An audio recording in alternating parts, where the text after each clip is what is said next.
Hello, welcome back to the show here from Dubai Watch. We're at the booth of MING. MING, how are you? Hi, great. Thanks for having us. Nice to meet you in person. Huh? Likewise. How is the Dubai experience for you? How has it been so far? It's hot, yes. It's hot. I don't know what happened to the air conditioning. I think it went out with the flooding, but it's been fun. This is actually We need more aircon, huh? Comment down below. it's our first watch show. Yeah? Yeah, of any kind. So Overall, huh? yeah, overall, Since the we've been beginning. around for 6 years. We launched our first watch for sale in August 2017. Yeah. And then we weren't big enough to do a show. Then we got big enough, and then the pandemic happened, and then we couldn't leave our country, and now we're here. So Perfect. How do you like the experience so far? Meeting people, talking about your brand. So I've been to watch shows before as a collector, but Yeah. not as as a presenter, as a not brand. with my name on the freaking thing, Yeah, right? So it's a very different experience. I mean, there's so many people from the industry you walk around and there's collectors and it's like everybody knows everybody. It's a very family community sort of feeling. I think it's honestly been missing from the watch world for a really long time. Yes, I agree. And And you nice. also have a very strong community online anyway, right? We kind of have to because we only sell online. Yeah, exactly. And I mean that was part of consequence of the original business model where we tried to get retailers to take us. Nobody's interested in taking this little brand that nobody's ever heard of. Yeah. So we found a way around that. E-commerce was picking up, and I think there was right place, right time. So now we sell everything online. And weirdly enough, the challenge that we have is actually how do we let more people see our pieces? Yeah. And that's why we're doing more events. We're coming to more shows. We want to try and do more of this stuff in the future, just so that you can actually come and see like, oh, you actually have physical course, yeah, watches. of course. And then the other thing we're trying to fix is it's frustrating to go to show. And then, sorry, we have nothing for sale. Yeah, true. Right. So we try and time our launches together with shows. The problem is because the end of the year was like really tight for us. We did New York 2 weeks ago, and now Dubai. So we launched 5 watches in the space of 3 weeks, give or take. Wow. I don't know. I mean, I went to New York, jet lagged, sort of got over it, came back to KL, jet lagged again, and then sort of got over it, and then went to Dubai. But in the meantime, I was literally shooting in the studio, shooting 5 watches because prototypes were coming in. So you're doing fine. I will be fine once I get another coffee. Yes, true. It could be like the 15th one of the day. So we have a few cool pieces here on the Yes. table. Which one do you want to start with? I'll start this way. Perfect. Okay, so this piece is it's a rose gold monopusher. We had a lot of people asking for us to do a precious metal watch, and I said, you know what? Let's go all the way, make the entire thing as precious metal as possible. I want you to have that gold experience, right? I almost put on a blue strap, but maybe it was a bit too Tutankhamun. So we have a solid gold dial. We've got a solid gold case. We also have gold coated movement. It's not solid gold because we couldn't redo the bridges and plates from the original one. But we have heavily reworked the bridges and plates so that you'll probably find it looks nothing like any of the other movements. I showed this to Jack Forster and he was like, did you guys develop your own chronograph? No. Look, yes, Yeah. but no. Yes, but no. No, we're not going to do that. No, we did not. The dial is a Combo-Mean collaboration. In the end, we'll end up CNCing it. But I think it's really nice because it's got a lot of liveliness to it. It's like it's got scales. No, for sure. And then we also keep our sapphire dial on top, which holds the scales, superluminova. You tilt it, it inverts. It's alive. You want to wear a piece and then have it. What's the word for it? Not get bored of it after a few weeks. So it's always alive, always interacts with the environment around you. So if people are interested in this watch, what's the price point of it? So the rose gold monopusher is 48,000 francs. We're making 20 of them.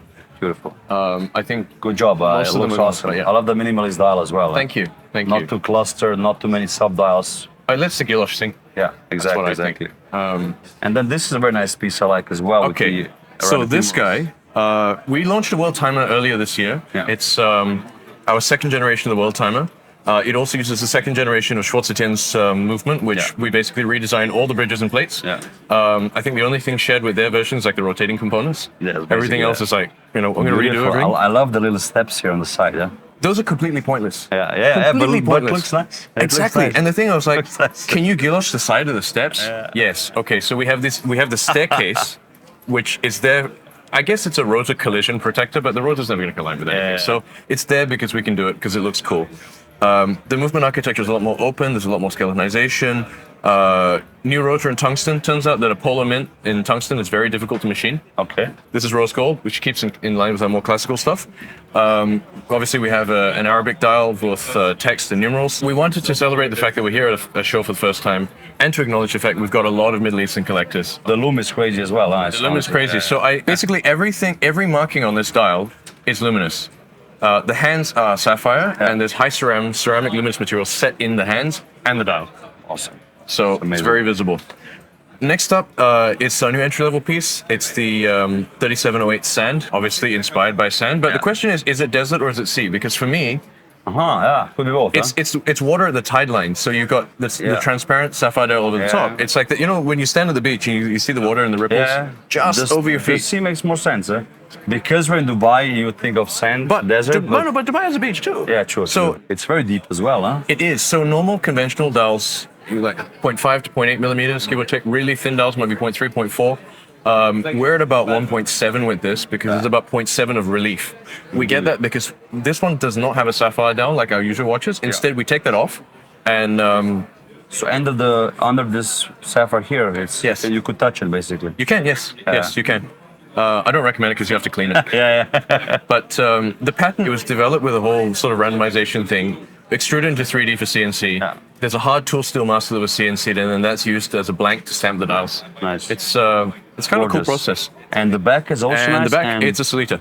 And the price point is nice as well. $39.50. Yeah. For what you get, for the look of it. Thank you. I love it. I think it's nice and thin as well. Yes, and it wears nicely because I have one of your watches since many years. Yes. Always love it, the copper. So the copper and the 17 series cases, interesting you bring that up because a lot of people wanted larger cases.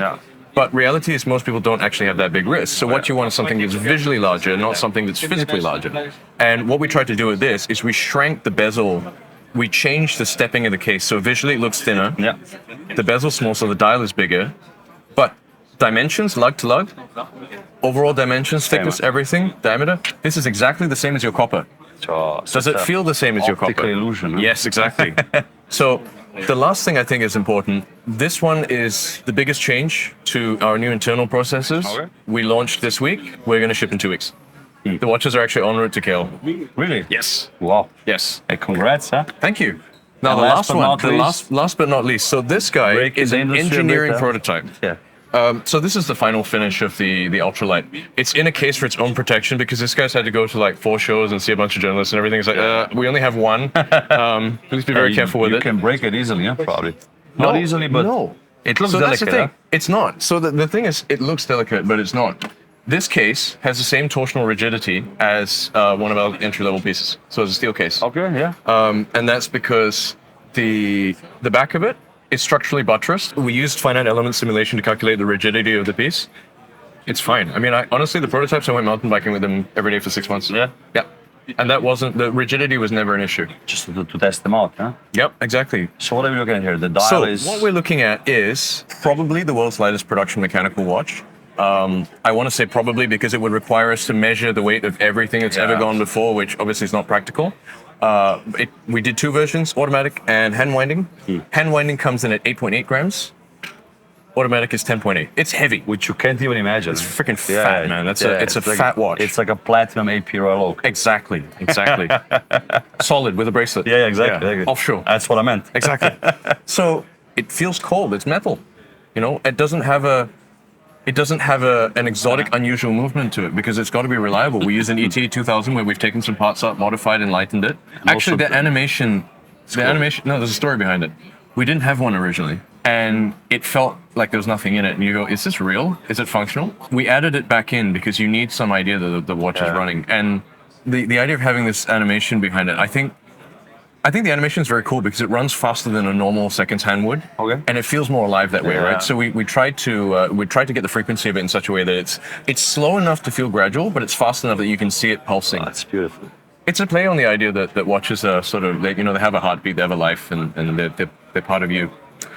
So can people buy this watch? Is this a concept or no? What's the deal with this? Well, the one you're holding is an engineering prototype, which means it doesn't have the final coating. The final aesthetics are like this guy, basically.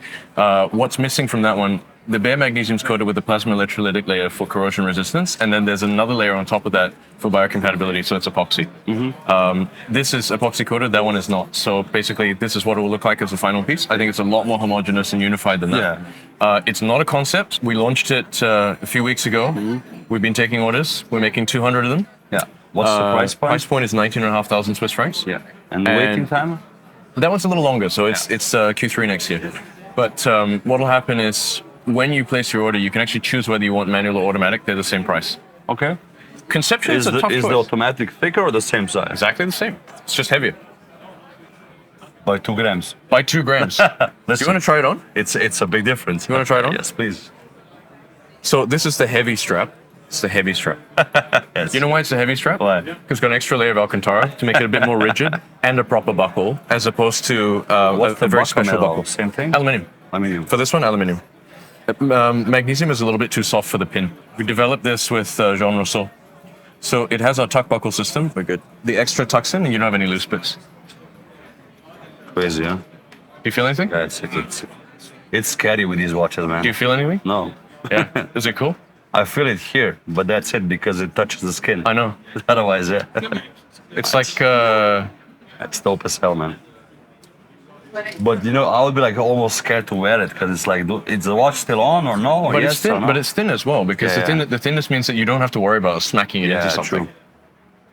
And the glass is sapphire on top or no? No, sapphire is too heavy. Too heavy, right? It's What- Gorilla Glass 6 with an extra hard surface coating. So actually the surface hardness is the same because the external hardness of sapphire crystal is dependent on the anti-reflective coating. Just same with this guy. Awesome. You thought it really through, huh? We did. I mean, I'll give you an example. This is a story I've been telling everybody because it's the easiest one to explain. No spring bars. We always do spring bars. Why are there no spring bars on this guy? Yeah. Spring bars are steel. They're heavy.